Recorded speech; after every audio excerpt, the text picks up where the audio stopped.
So pinagpalang araw po muli mga kapatid, tayo po muli ay mag-aaral ng salita ng Diyos na matatagpuan natin sa Juan, Kabanatang 4, talatang 1 hanggang 30. Ito po yung eksena na kung saan ang Panginoong Hesus at ang babaeng Samaritana. So ang eksena po dito ay nagkatagpo po ang Panginoong Hesus at ang babaeng Samaritana.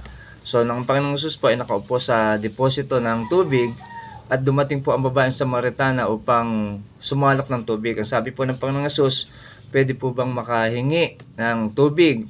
O ang sabi po ng babae ay wala kang panalok. So ang sabi po ng babae, hindi po nakikipag-usap ang mga Hudyo at ang sa mga Samaritana o Samaritano doon sa lugar na yon dahil yun po ang kaugalian.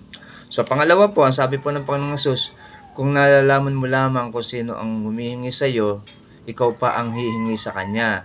So, inano po ng babae dito na ang balon daw po na ito ay minana pa nila sa kanilang ninunong si Jacob. Dito po pinaiinom ang mga hayop at yung kanilang mga ninuno doon po umiinom.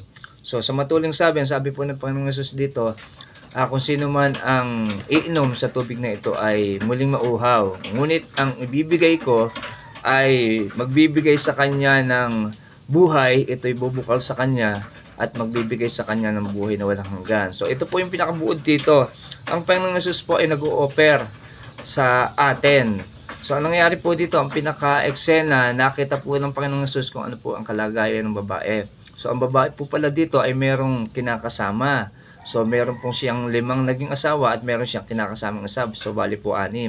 So makikita po natin dito, in-reveal po ng Diyos kung ano po yung kalagayan ng babae sa harapan ng Diyos. O nakita po ng babae na siya pala yung makasalanan. So anong nangyari po dito, tinanggap po niya ang Panginoong Hesus at siya po ay nagpahayag doon sa kanyang mga kababayan na ito na ang Kristo. So makikita po natin dito, ang pinakabuod po, pinaka-mensahe po dito na gusto pong ibigay sa bawat isa sa atin, si Jesus po ang nagbibigay ng satisfy sa buhay po natin sa sandaling tanggapin natin siya bilang Panginoon tagapagligtas. Siya po ay bubukal sa ating puso at magbibigay sa atin ng buhay na walang hanggan. So ito po ang napakasarap na tanggapin, na sabi nga po, kung nauuhaw tayo, uminom lang tayo ng tubig. So ganun din po sa ating buhay.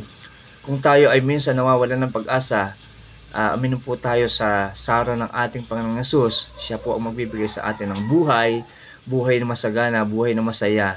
Siya ang magbibigay ng satisfaction sa ating buhay. So maraming salamat po. Magandang umaga.